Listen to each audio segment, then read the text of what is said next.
Paano po gawin yung nagbi-video call kayo sa Messenger tapos pwedeng mag-Facebook or mag-scroll sa cellphone? So tanong po yan ni Lod sa isang tutorial natin. So yan po ang tuturo natin mga Lod sa tutorial na ito. So katulad nito, ayan, try natin i-video call to. So ganyan, pag nagbi-video call ba tayo, ganyan. So pag binabak natin yan, hindi yan lumiliit, so hindi tayo makakapag-Facebook.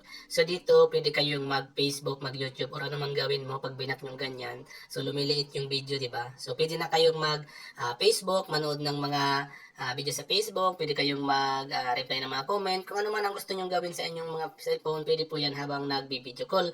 Pwede rin kayong manood ng video sa YouTube, katulad nyan, ayan. So pwede kayong mag-scroll, manood. So paano po yan gawin? So ganito lang ang gawin nyo mga lods, okay? So, ang gagawin lang po natin ay kailangan po natin i-adjust yung settings sa Messenger. So, may dalawa pong paraan para ma-adjust natin yung settings sa Messenger. Una po, ito yung pinakamadaling paraan. So, pagdating nyo dito sa inyong screen ng cellphone nyo, hanapin nyo lang yung Messenger nyo, katulad nyan. Ayan. Ilang press nyo lang po ng mga 3 seconds. Halimbawa yan, Messenger apps. Hindi lalabas po yan, app info. So, ang iba po, hindi po app info ang lumalabas nito or wala pong app info. So, pag wala pong lumabas na app info, so doon pa kayo sa next step na gagawin po natin. Pag may lumabas naman pong app info, pag nilong press nyo, i-open nyo lang po, i-click nyo ganyan.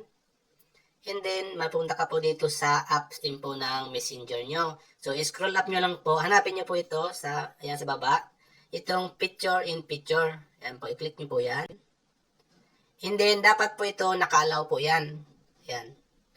Pag naka-allow po yan, pwede po kayong mag-video call habang nag-Facebook. So, wala pong problema yon. Pag hindi po yan naka-allow, nakaganyan po naka-turn off. So, pag binak nyo po yan, pwede kayong mag-video call pero hindi mo po makikita yung mga picture nyo, yung video nyo.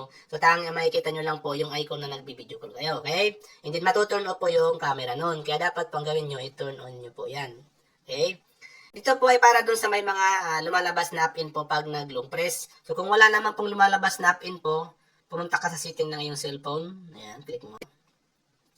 And then, hanapin mo dito sa setting ng iyong cellphone yung mga in-install mong application kasi pupunta natin yung Messenger. So, i-search natin dito para mas madali. Ayan. I-search po natin dito ang app. Ayan po. Click natin yan. And then, mapupunta tayo dito sa app, all app. I-click lang po natin. So, makikita po natin dito yung mga naka-install na application sa ating cellphone. Hanapin lang natin dito yung Messenger. So, katulad nito, ayan po. So, ang gawin nyo, i-open nyo lang po yan.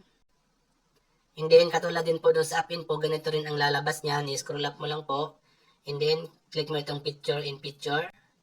And then, kailangan po i-turn on nyo po yan. So, ganun lang po loads ang gawin mo para po pwede kang mag-video call habang nag-Facebook. So, napakadali lang po. Sana po natulungan kita. Kung may katanungan ka po, pwede ka po mag-comment sa comment section ng video na to at sagutin po natin yung loads sa abot ng ating mga kaya. Hanggang sa muli. Much love. God bless.